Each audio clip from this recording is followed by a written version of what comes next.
The ship was dying. Taman Han felt it in his bones as he gripped the emergency station railing. Metal groaned around him. Warning lights painted everything red. The colony ship Horizon's Promise shook like an animal in its death throes. Hull breach in sections 4 through 9. Someone screamed over the comm system. "We're losing atmosphere." Taman pressed himself against the wall as another explosion rocked the corridor. He was a soldier, 32 years old, and he'd seen combat before. But this was different. This wasn't a fair fight.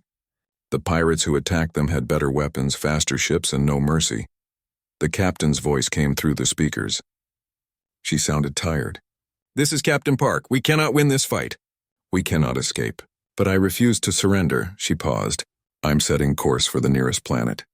If we're going down, we're going down on our terms. All hands brace for atmospheric entry." Taman closed his eyes. The nearest planet was Keswick Prime. He knew that name. Every soldier did. It was a war zone.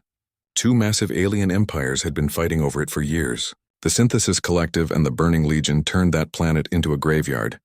They were jumping from the fire into the furnace. The ship hit atmosphere like a hammer hitting an anvil.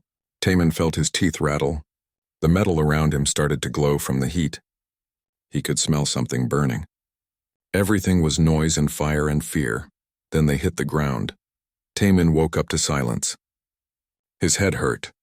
His arm hurt. Everything hurt. He pulled himself up from the wreckage and looked around. The ship had split in half. Pieces of it were scattered across a rocky canyon. Smoke rose from 100 fires. "Is anyone alive?" He called out. A voice answered. Then another. Slowly, survivors crawled out from the wreckage. Taman counted them. 17 people. Out of 200 who started this journey, only 17 survived. Among them was Yuna Kim, a combat engineer with short hair and quick hands. She had a cut across her forehead but was already checking her equipment. There was Jiho Park, barely 22 years old, the communications specialist who looked lost without his equipment. Dr. Mireille Choi, the scientist, was helping wounded people. And Dae-Hyun Lee, the old medic with gray in his hair, was already setting up a medical station. Taman took command because someone had to. "Listen up. We need shelter, water, and security. Yuna, check what equipment we can salvage. Jiho, see if you can get any communications working. Dae-Hyun, take care of the wounded. Everyone else, start gathering supplies."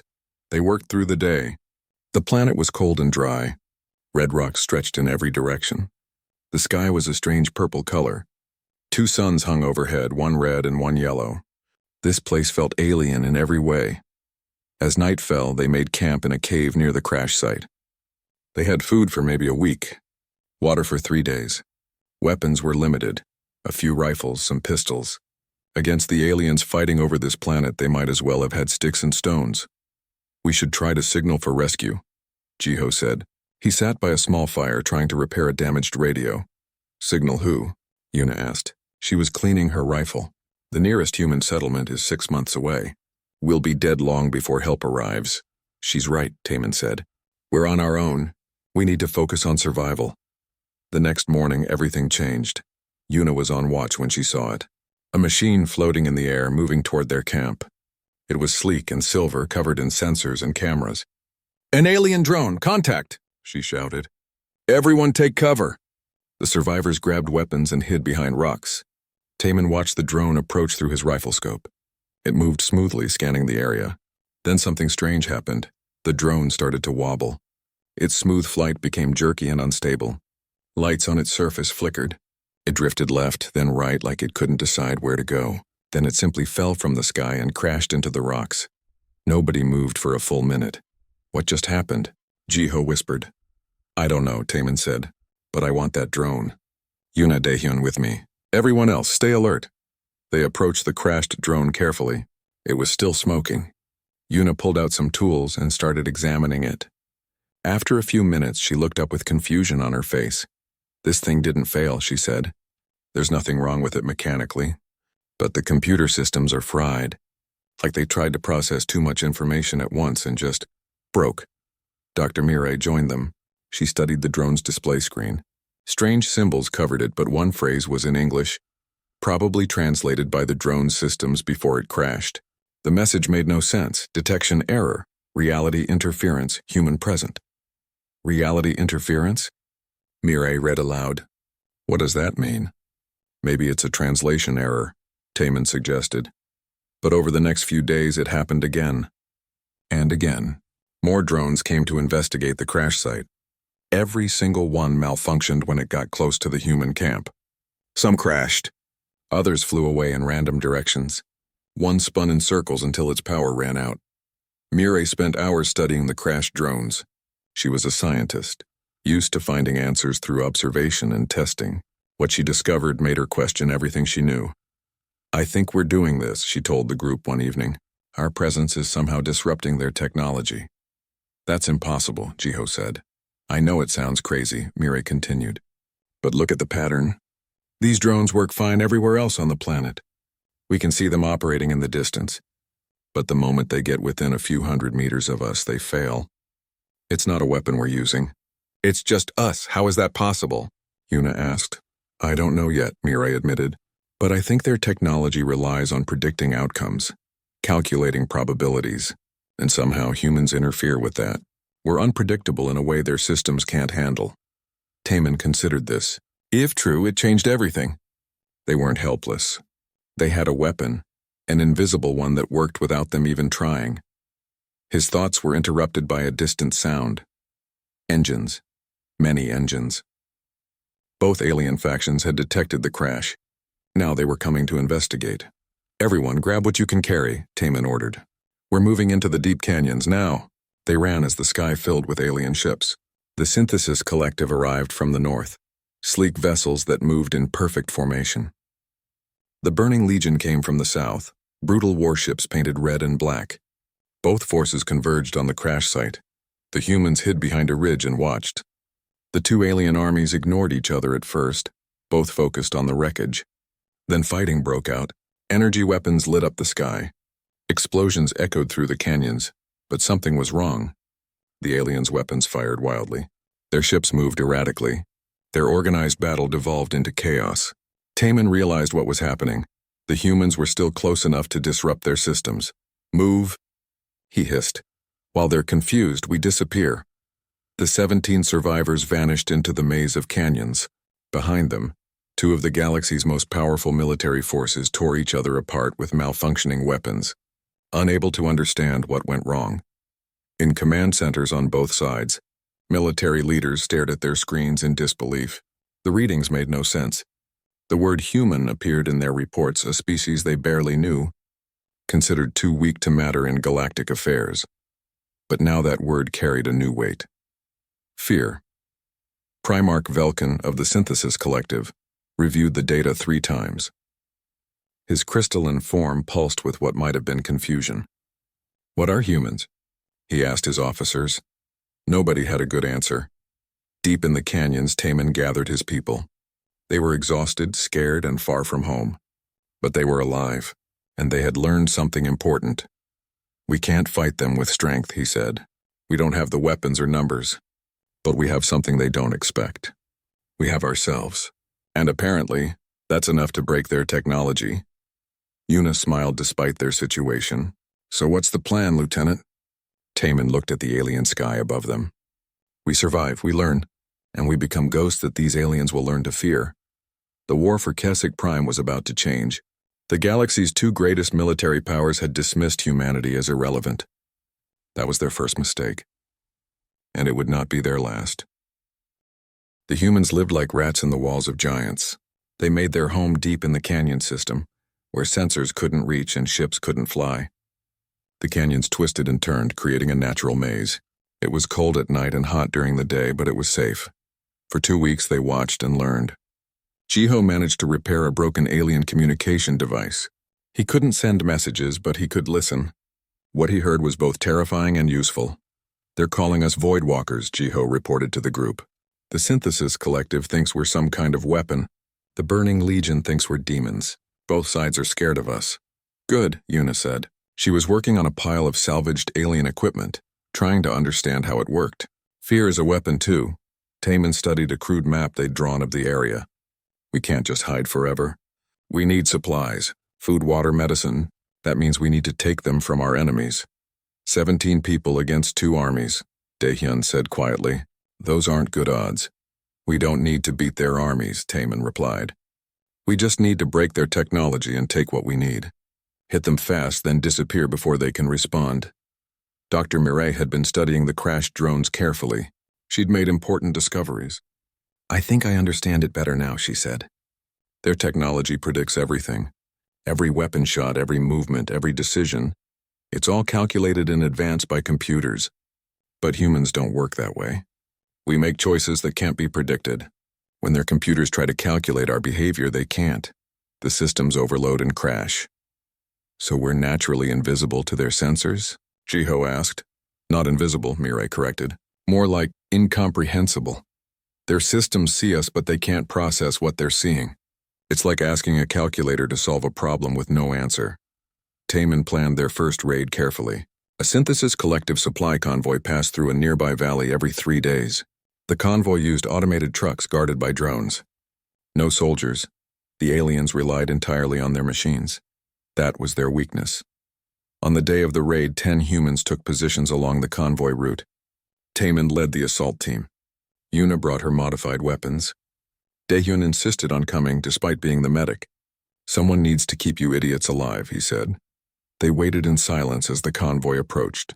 5 trucks, each loaded with supplies. 10 guard drones flying in formation.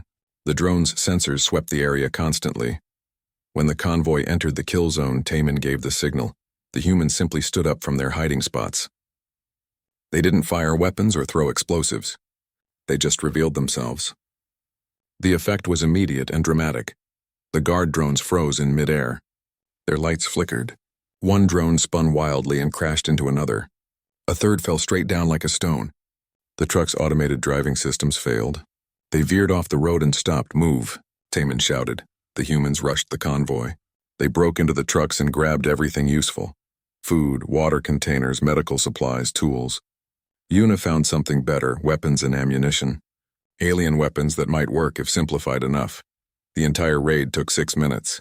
By the time synthesis reinforcements arrived, the humans had vanished back into the canyons with their prize. That night, they celebrated their first victory. They had enough food for a month.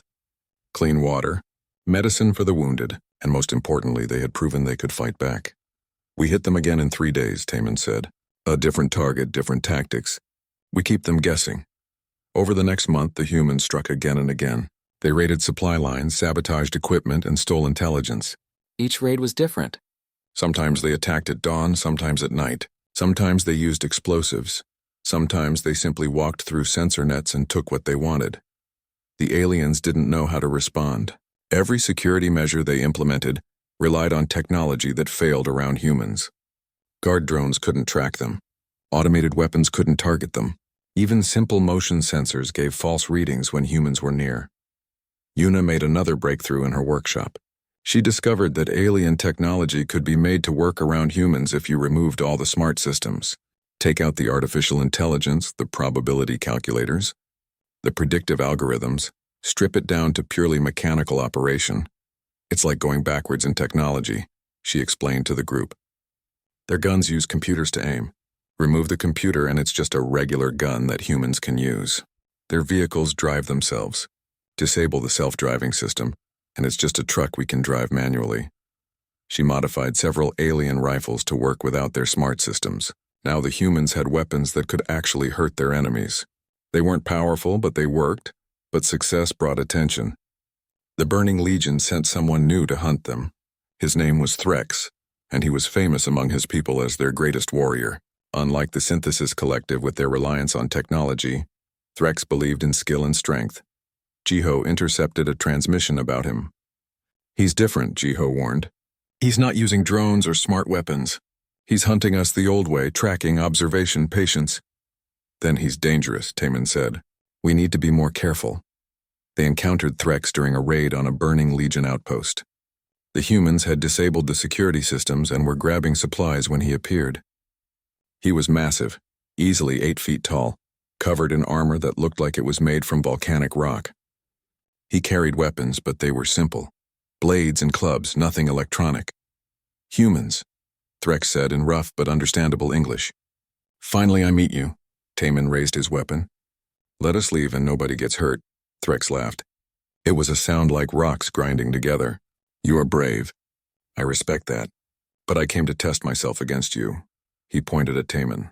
You are the leader. Fight me. I don't want to fight you, Taman said. Then you will die anyway, Threx replied. Your people cannot escape. My warriors surround this area. But if you defeat me, I will let you go. My word as a war singer. Taman looked at his team. They were trapped. Fighting their way out would cost lives. He had to try. Okay, Taman said. He handed his rifle to Yuna and drew his knife. The fight was brutal and short. Threx was stronger, taller, and more experienced. But Taman was faster and fought dirty. He used the environment, throwing sand in Threx's eyes, using debris as weapons. He targeted joints in the armor, looking for weaknesses. Threx respected the tactics even as he countered them. You fight like prey that refuses to die, he said. Good. The fight ended when Threx caught Taman with a devastating blow that sent him flying into a wall. Taman couldn't get up. He'd lost. Threx approached, raising his weapon for the killing strike. Then Threx stopped. He lowered his weapon. You have earned respect, human. You fought well despite knowing you would lose. That takes courage. He stepped back. Go, take your people. We will fight again when you are stronger. Daehyun pulled Taman to his feet. The humans retreated, confused but grateful. Behind them, Threx watched them go with what might have been a smile. Back at their base, Taman healed slowly. I don't understand, he said. Why did he let us go? Honor, Dr. Murray said. He values worthy opponents. You impressed him. Great, Yuna muttered. So now we have a fan who wants to kill us properly. But something else had happened. Something none of them expected. An artificial intelligence called Observer Kess had been watching the humans. Kess was neutral, created by an ancient race to study and record the war. It had observed thousands of battles, but the humans fascinated it. One night, Kess appeared in their camp as a hologram, a floating sphere of light and data. The humans nearly shot it before it spoke. I mean no harm, Kess said in a voice like wind chimes. I come with information and questions. Information first, Taman said, weapon ready. Both factions are planning a joint operation, Kess said. For the first time in centuries, they will cooperate. Their goal, eliminate all humans on this planet. Silence fell over the camp. They fear you that much? Dr. Mirai asked. They fear what you represent, Kess replied. You are proof that their technology is not supreme, that their way of war is not the only way. You are chaos in their ordered universe. What do you want? Taman asked the AI. To understand you, Kess said. To learn why you affect reality differently than any other species. In exchange, I can provide intelligence about your enemies. It was a dangerous alliance, but they had few choices. Taman agreed. Through Kess, they learned about the alien forces, their strategies, their fears. But more importantly, Kess helped Dr. Mirai with her research. Together, they began to understand the truth about humans and why they were so dangerous to advanced technology. The answer would change everything. Dr. Miri Choi sat in her makeshift laboratory, surrounded by broken alien technology and her own handwritten notes. She had been working for 3 days straight, barely sleeping, barely eating. Observer Kess hovered nearby, its holographic form pulsing with what might have been curiosity. I think I finally understand it, Mirai said. Her voice was hoarse from exhaustion. And it's beautiful and terrifying at the same time. She called the others to her workspace. Taman came, his ribs still sore from the fight with Threx. Yuna arrived covered in grease from her workshop. Jiho and Daehyun left their posts to listen. You all know the basics of quantum mechanics, right? Mirai began. How particles can be in multiple states at once until someone observes them. Vaguely, Taman admitted. Well, here's the thing, Mirai continued. Human consciousness exists in a quantum state. When we make a choice, we're not just selecting from existing options. We're literally creating reality in that moment by collapsing the wave function of possibilities. You're losing me, Yuna said. Mirai tried again, simpler this time. Think of the universe as a tree with infinite branches. Every choice, every possibility is a different branch. Alien species evolved to follow the most probable branches. Their brains, their consciousness, their technology, everything is built on calculating which branch is most likely and following it. They're predictable because they're designed to be predictable. But humans are different, Observer Kess added. Its voice carried a strange emotion, wonder perhaps. Humans can choose any branch, not just the probable ones. The conscious choice creates the reality. Exactly, Mirai said. We inject true randomness into the universe. When alien technology tries to predict us, it can't, because we haven't chosen yet. And when we do choose, we pick branches their computers never considered possible. That's why their systems crash. They're trying to calculate the incalculable. Silence filled the cave as they absorbed this information. So we're not broken, Jiho said quietly. We're just different. You're unique, Kes said.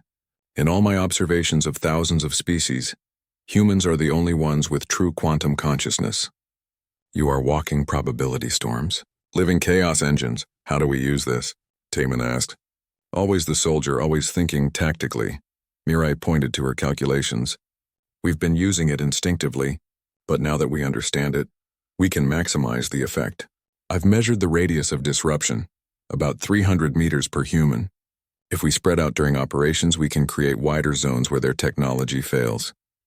Living jammers, Yuna said with a grin. I like it. They refined their tactics based on this new understanding. Instead of staying grouped together, they learned to position themselves strategically to create overlapping zones of disruption. They measured distances carefully, calculating exactly how many humans were needed to disable different types of alien systems. Their raids became more effective. They could disable entire outposts with just 3 people positioned correctly. They learned to read alien technology, identifying which systems would fail first when humans approached. But their enemies were also learning. Primarch Velkin of the Synthesis Collective finally understood what humans were. The realization horrified him. He called an emergency council of his top officers. His crystalline body pulsed with agitation. They are not a weapon, he told his commanders. They are a fundamental threat to order itself.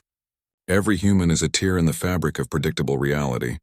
If consciousness can affect the universe and their consciousness is unpredictable, then they are localized reality storms that can spread. What do you propose? One officer asked. Complete extermination, Velkin said. Not just these 17. Every human in the galaxy must be eliminated before they spread this chaos further. Word of this decision reached Observer Kes, who warned the humans immediately. They're no longer trying to capture or study you, Kes said. Now they want genocide. The Synthesis Collective and Burning Legion have agreed to a temporary truce to eliminate you first, then resume their war. The humans had only 15 people left. 2 had died in recent raids. They were running out of supplies, ammunition, and time. Facing 2 entire armies with unlimited resources seemed impossible. Morale cracked that night. People argued. Some wanted to surrender. Others wanted to go down fighting. The group was falling apart. Taman called a meeting. I won't lie to you, he said.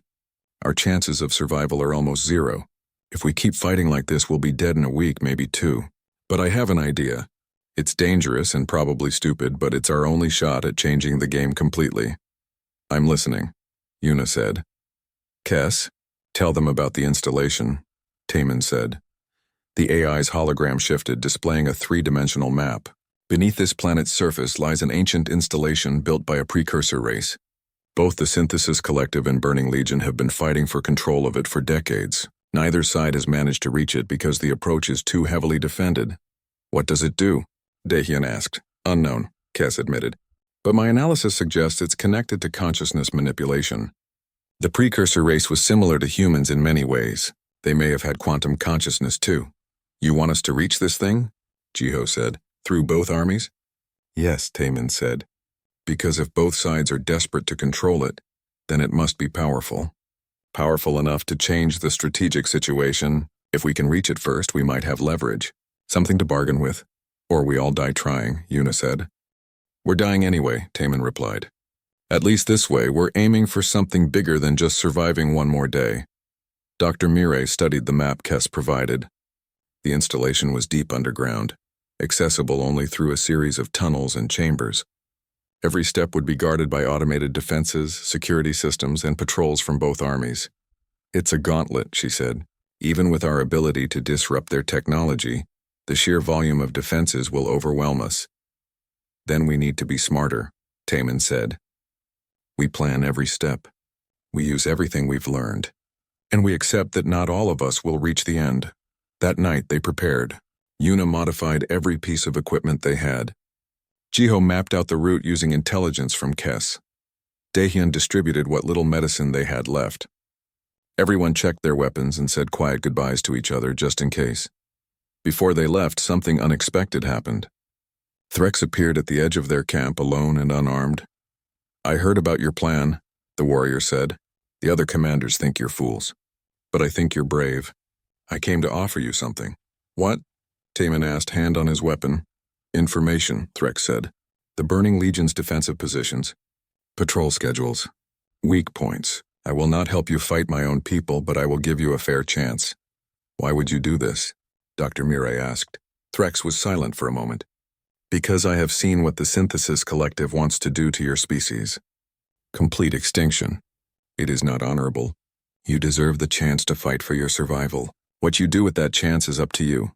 He transmitted the data to Jiho's device and left without another word. "He's not so bad," Yuna said, watching him go. "For someone who tried to kill us. He respects strength," Timon said. "And he thinks we've earned respect. Let's not waste his gift." They refined their plan with the new intelligence. The route was still deadly, but now they had a path through the defenses. It would require perfect timing, absolute coordination, and probably cost them lives. But it was possible. As dawn broke over the alien landscape, 15 humans began their journey toward the planet's core. Each one knew the odds. Each one knew they might not survive, but they also knew they carried something bigger than themselves. They were proof that the galaxy's most powerful empires weren't invincible. That technology wasn't supreme. That free will and choice mattered. They were human. And that was both their weakness and their greatest strength. "Ready?" Taman asked his team. "As we'll ever be," Yuna replied. They moved out, leaving their safe canyon home for the last time. Behind them, Observer Kess watched through its sensors. The AI had observed countless battles, studied thousands of strategies, but it had never seen anything like what was about to happen. 15 humans against 2 galactic empires. Logic said it was impossible. Probability calculations gave them 0 chance of success. But humans didn't follow logic or probability. They followed something else entirely. Something that couldn't be predicted or calculated. They followed hope. The entrance to the underground complex looked like the mouth of a metal beast. Massive doors made of unknown alloys stood partially open, leading into darkness. Warning lights flashed. Automated turrets tracked movement along the approach. Taman studied the defenses through his scope. "Count?" 20 turrets visible, Yuna replied. "Probably twice that many hidden, plus guard drones, sensors, and whatever's waiting inside. And we have 15 people," Daehyun said. "This is insane." "Yes," Taman agreed. "But we're doing it anyway. Remember the plan. We disable what we can with our presence, fight through what we can't, and keep moving forward no matter what." They spread out into 3 groups. Taman led the assault team. Yuna took the demolitions group. Jiho stayed back with the tech specialist to handle any electronic security. The plan was simple because complicated plans fall apart under pressure. Taman gave the signal. They moved. The moment humans entered the kill zone, the automated defenses began malfunctioning. Turrets spun wildly, firing at nothing. Drones crashed into each other. Sensor grids showed nothing but static. But there were too many systems. Even with humans disrupting them, some still worked. Energy blasts tore through the air. One of Taman's team took a hit and went down. Then another. But they kept moving, kept pushing forward. Every meter cost them, but they gained ground. Yuna reached the main door controls. "Cover me!" she shouted, pulling out her tools. She had 30 seconds to override the system before reinforcements arrived. 28 seconds later, the doors ground open. "Go, go, go!" Yuna screamed. They poured through the entrance. Behind them, alien forces converged. The Synthesis Collective and Burning Legion both realized humans were attempting to reach the installation. The temporary truce ended instantly as both sides tried to be the ones to stop them. Inside the complex, the corridors were a nightmare. Every 100 meters brought new challenges. Automated defenses, locked doors, environmental hazards. The ancient installation didn't want visitors. They lost 2 more people in a collapsed tunnel. 3 others were wounded but kept moving. The group was down to 10 functional fighters. At the 3rd checkpoint, they encountered their first real obstacle.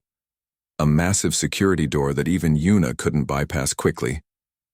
And behind them they could hear enemy forces entering the complex. "I need 15 minutes, Yuna said, already working on the door. "You have 5, Taman replied. He turned to the others.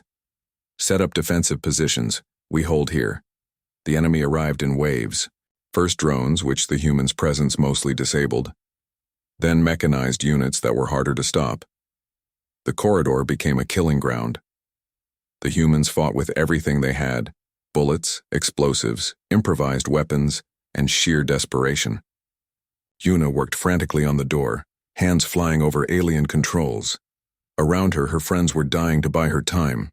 She could hear the weapons fire, the screams, the sound of metal tearing flesh. She focused on her work because if she stopped to think about it, she'd break. "Doors open!" she finally shouted. "Through! Now!" 7 humans made it through. 8 hadn't. As the survivors ran deeper into the complex, the door sealed behind them. They could hear explosions and weapons fire on the other side, but they couldn't go back. They could only go forward. The next section was worse. They had to cross a chamber filled with some kind of energy field that burned exposed skin. Jiho figured out how to disrupt it with his equipment, but it required him to stay connected to the controls. "I can hold the field down for maybe 2 minutes, Jiho said. "That's enough time for you to cross, but not for me to disconnect and follow." "No," Taman said. "We find another way." "There is no other way," Jiho replied. He was 22 years old. Too young for this. Too young to die in an alien facility light years from home. But he smiled anyway. "It's okay, Lieutenant. Someone has to stay. Better me than you. You're needed at the end." Before Taman could argue, Jiho activated the field disruption. "Go, now. Don't waste this." The remaining 6 ran across the chamber. Taman looked back once. Jiho waved, still smiling, still brave. Then the field reactivated, and Jiho disappeared in a flash of light. They kept moving because stopping meant his sacrifice was for nothing. The facility center was close now. They could feel it. A presence, a power that made the air feel thick. But between them and their goal stood one final obstacle. Threx. The warrior stood in their path, fully armed and armored. "I gave you information," he said. "I gave you a chance. But this is as far as you go. The installation is too dangerous to let anyone reach, even you." "We don't have time for this," Yuna said, raising her weapon. "No," Taman said. He stepped forward. "This is between him and me. Get the others to the core, I'll buy you time." "Taman," Daehyun started. "That's an order," Taman said. "Go, finish this." They went, leaving Taman alone with the alien warrior. Threx watched them go, then turned his full attention to the human. "You know I will win," Threx said. "Probably," Taman agreed, "but I'll slow you down. Every second matters." "You have courage," Threx said. "I wish we had met under different circumstances." "Me too," Taman said, and attacked. The fight was brutal. Threx was stronger, faster, more skilled. But Taman fought like a man who knew he was already dead and had nothing left to lose. He used every dirty trick he knew. He fought without honor because honor wouldn't save his people. The battle ranged through the corridor. Taman managed to wound Threx once, a lucky shot that got past the armor. The warrior roared in pain and admiration, but skill and luck only go so far. Threx caught Taman with a devastating blow that shattered ribs and sent him crashing into a wall. Taman couldn't get up. Blood filled his mouth. Everything hurt. Threx approached slowly. "You fought well. Better than before. You have grown as a warrior. Did I buy enough time?" Taman asked through broken teeth. Threx looked toward where the others had gone. "Yes, they are at the core by now. Whatever happens next, you ensured they had their chance." He raised his weapon. "I will make this quick. You deserve that much." "Wait," Taman said. "One question. Why help us at all?" Threx paused. "Because your species is worth preserving. You fight with honor when you choose to. You protect each other. You never surrender even when logic says you should. The galaxy is better with humans in it even if you are chaos."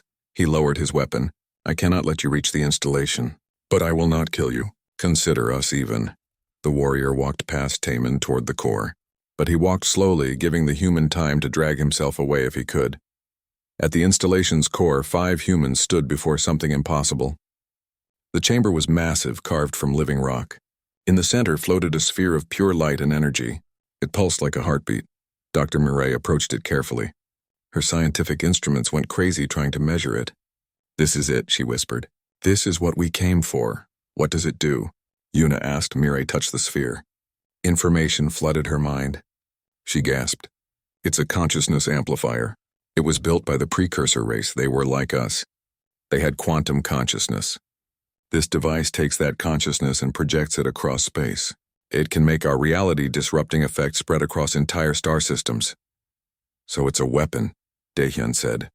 "The most terrifying weapon imaginable," Mirai replied. "If we activate it at full power, every advanced technology in this sector stops working. Ships fall from the sky. Life support systems fail. Billions would die. Then we can't use it," Daehyun said. "But we can threaten to," Yuna realized. Mutually assured destruction. The ultimate deterrent. Footsteps echoed in the chamber. Primarch Velkin entered with a squad of elite troops. His crystalline form blazed with anger. "Step away from the installation." Mirai's hand rested on the activation controls. "One more step and I activate it. You'll kill billions," Velkin said. "Yes," Mirai agreed. "Including every human on Earth, but your people will die too." "Everyone dies. Is that what you want?" Velkin froze. For the first time in his long existence, he was faced with something his logic couldn't solve. The humans had created a situation where there was no winning move. "What do you want?" he finally asked. "To negotiate," Mirai said. "To stop being hunted. To be recognized as a legitimate species with the right to exist." Observer Kess appeared in the chamber, its holographic form bright against the ancient walls. "I have broadcast this entire conversation across the sector," it announced. "Every major power is watching. The choice you make now will be recorded in history." The standoff continued. Humans and aliens faced each other across the ancient chamber, one side holding the power to destroy everything, the other side having to decide if logic was worth billions of lives. The galaxy held its breath and waited. The silence in the chamber was absolute. Dr. Mirai Choi's hand remained on the activation controls. Primarch Velkin's forces had their weapons raised. One wrong move from either side would end everything. Minutes passed. They felt like hours. "You are bluffing," Velkin finally said. "You would not destroy your own homeworld." "Try me," Mirai replied. Her voice was steady despite her fear. "We've lost 12 people getting here. 12 friends who died so we could reach this moment. If their deaths mean nothing, if you hunt us down anyway, then yes, I'll activate this device. At least then we all go together." Velkin's crystalline form pulsed with what might have been confusion. He was a being of pure logic, built on calculating outcomes and choosing optimal paths. But there was no optimal path here. Every choice led to disaster. That was when Threx entered the chamber. The warrior was wounded from his fight with Taman, but he moved with purpose. "Lower your weapons," he commanded his own forces. "This does not concern the Burning Legion," Velkin said. "Everything concerns us when it affects the balance of power," Threx replied. He turned to the humans. "You fight well. You sacrifice for each other. You refuse to surrender even when logic demands it. These are qualities my people respect." He looked at Velkin. "They have earned the right to negotiate." "They are chaos," Velkin protested. "They threaten the very foundation of ordered society." "Perhaps order needs threatening," Observer Kess said. The AI's hologram brightened. "I have studied thousands of conflicts. I have watched countless species rise and fall. But I have never seen anything like humans. They make choices that defy prediction. They create outcomes that should be impossible. And in doing so, they reveal a truth we have all forgotten." "What truth?" Velkin asked. "That consciousness matters," Kess replied. "That free will is real. That the universe is not just mathematical equations and probability curves. Humans prove that choice has power, that individuals can change outcomes, that chaos and order must exist together."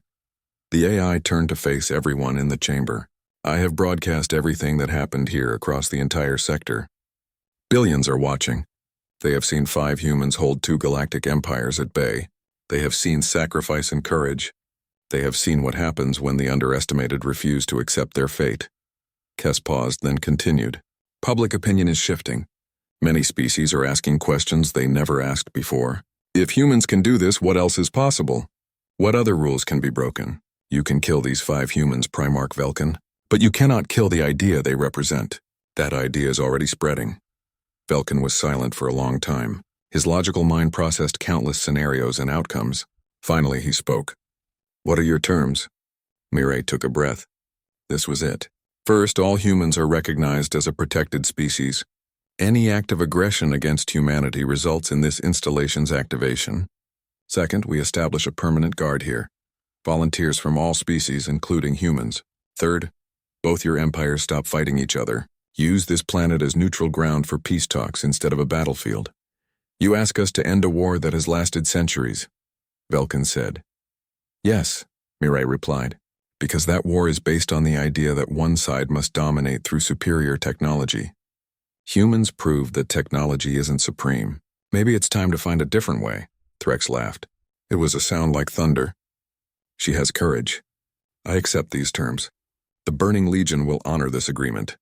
All eyes turned to Velkin. The Primarch's form dimmed, then brightened. Logic suggests that accepting these terms is preferable to mutual destruction. The Synthesis Collective agrees. Mireille removed her hand from the controls. Her legs almost gave out from relief. Una caught her. We did it, she whispered. We actually did it. The treaty was formalized over the next weeks. Representatives from both empires came to Keswick Prime. Humans from Earth arrived, diplomats, soldiers, scientists, all shocked to learn what 5 survivors had accomplished. Taman survived his wounds. He was the last to reach the surface, carried by Threx himself. The warrior had returned for him, honoring their strange bond. When Taman finally saw his team alive and successful, he wept openly. They held a memorial for the 12 who didn't survive. Their names were carved into a monument above the installation. 12 humans who changed the course of galactic history. 12 names that would be remembered forever. The peace talks between the Synthesis Collective and Burning Legion were difficult. Centuries of hatred don't disappear overnight, but something had changed. The installation stood as a reminder that total war led nowhere good. And the humans, strange, unpredictable humans, had shown there were other ways to solve conflicts. Humans became mediators, helping the 2 empires find common ground. It turned out that being unpredictable was useful in negotiations. Human diplomats could suggest solutions that pure logic would never consider. They thought outside the box because their boxes were different shapes to begin with.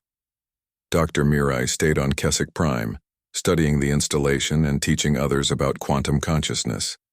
Scientists from dozens of species came to learn from her. She became famous not for threatening the galaxy, but for helping it understand itself better.